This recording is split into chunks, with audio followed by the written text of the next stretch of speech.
ধীরে ধীরে প্রাণ হারাচ্ছে দেশের বৃহত্তম রেলকোচ মেরামতের ওয়ার্কশপ সৈয়দপুর কারখানা। একসময় দিনরাত প্রাণ চঞ্চলতা থাকলেও দক্ষ জনবলের অভাবে অনেকটাই থমকে গেছে কারখানার কার্যক্রম। এতে উৎপাদন সক্ষমতা নেমে দাঁড়িয়েছে অর্ধেকে, যার পেছনে প্রধান সমস্যা জনবল সংকট। প্রতিষ্ঠানটিতে ২,৮৫৯ পদের বিপরীতে জনবল আছে মাত্র ৬৬৭ জন। সংকট সমাধানে রেলের বিধি অনুযায়ী নিয়োগের পাশাপাশি প্রশিক্ষণে গুরুত্ব দেওয়ার তাগিদ কর্মকর্তাদের। সাইফুল ইসলামের ক্যামেরায় আলিমুজ্জামান সাফওয়ানের রিপোর্ট।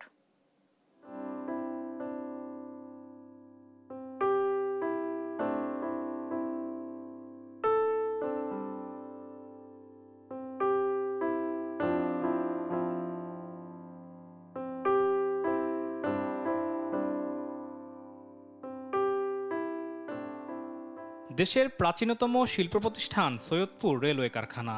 একসময় যেখানে কাজ করত ১০,০০০-এর বেশি শ্রমিক। ব্রিটিশ আমলে প্রতিষ্ঠার পর দিনরাত চলত রেলের মেরামত, রক্ষণাবেক্ষণ ও উৎপাদনের কর্মযজ্ঞ। তবে আধুনিকতার ছোঁয়া না লাগায় দিন দিন জৌলুস হারাচ্ছে ঐতিহ্যবাহী এই প্রতিষ্ঠান। সৈয়দপুর উপজেলার প্রাণকেন্দ্রে প্রায় ১১০ একর জমির উপর স্থাপিত এই কারখানায় রয়েছে ২৬টি ওয়ার্কশপ। প্রয়োজনীয় মেরামত শেষে সারা দেশে রেল কোচ ও ওয়াগন সরবরাহ করে এই প্রতিষ্ঠান। তবে রেলের প্রাণকেন্দ্র হিসেবে খ্যাত এই কারখানার প্রধান সমস্যা জনবল সংকট। আমাদের এখানে লোকবলের সংকট চরম সংকটের মধ্যে আছে। এই কারখানায় পুরাটাই লোকবলের সংকট আছে, তবে এখানে একটু বেশি লোকবল কম, একদমই কম। এই ৩৪ জন লোক নিয়ে, এই স্বল্প লোক নিয়ে এই ওয়াগন মেরামত করতে আমরা হিমশিম খাচ্ছি। এই কারখানায় ২,৮৫৯ পদের বিপরীতে বর্তমানে কর্মকর্তা কর্মচারীর সংখ্যা মাত্র ৬৭৭ জন, যা মোট জনবল চাহিদার মাত্র ২৪%।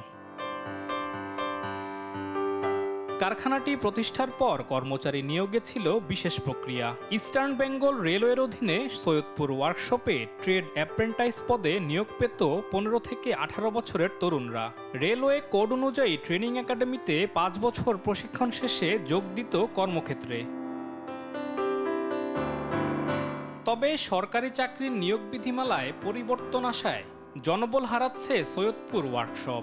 খালাসি পদে এসএসসি বা সমমানের পরীক্ষায় উত্তীর্ণ চাওয়া হলেও বেশিরভাগ আবেদনই করছে স্নাতক বা স্নাতকোত্তর যুবকরা। কিন্তু এখনকার যে ছেলেপেলেরা আসে ইউনিভার্সিটি থেকে লেখাপড়া করা ছেলেপেলে, এরা তো এই ময়লা ধরতে চায় না। এখানে ম্যাক্সিমামই হচ্ছে মানে উচ্চশিক্ষিত ছেলেপেলে, যারা এই ২০তম গ্রেডের চাকরি তারা সহজে অ্যাডজাস্ট করতে পারে না। কারণ খালাসি নিয়োগ দিলে এই নতুন ছেলেপেলে ঘুরে ফিরে ওগুলোই মাস্টার্স পাস বলেন, অনার্স পাস বলেন, ওরাই চলে আসতেছে। যারা শিক্ষিত আছে তারা নিজেদের মুখেই বলতেছে যে আমরা এতদূর পড়ালেখা করে এই কাজ কেন করতে আসলাম। রেলওয়ের নিজস্ব বিধিমালায় নিয়োগ প্রক্রিয়া না হলে জনবল ধরে রাখা অসম্ভব বলছেন সৈয়দপুর রেলওয়ে কারখানার বিভাগীয় তত্ত্বাবধায়ক। এখানে যে কোচ মেরামত, ইঞ্জিন মেরামত বা এই কাজগুলো থাকে, ক্রেন মেরামত, এই কাজগুলো কিন্তু কোনো শিক্ষা প্রতিষ্ঠানে শেখানো হয় না। এবং একটা জিনিস শেখার, টেকনিক্যাল জিনিস শেখার একটা ইফেক্টিভ লার্নিং এজ আছে। সব বয়সী লোকদের সব জিনিস আপনি শেখাতে পারবেন না।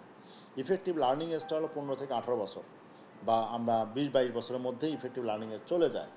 তো এরপরে আপনি একজনকে যত চেষ্টা করেন তাকে সেই ইফেক্টিভ লার্নিং এজ দিতে, ইফেক্টিভ মানে তার কাছ থেকে তাকে শেখাতেও পারবেন না, তার কাছ থেকে আপনি রিটার্নও পাবেন না।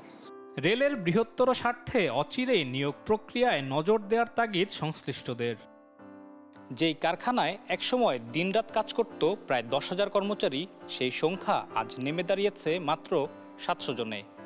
শুধুমাত্র জনবলের অভাবে নিস্তব্ধ সৈয়দপুরের এই কারখানা, যা হতে পারত বাংলাদেশ রেলওয়ের নতুন সম্ভাবনা। নীলফামারী থেকে আলিমুজ্জামান সাফওয়ান, দেশ টিভি।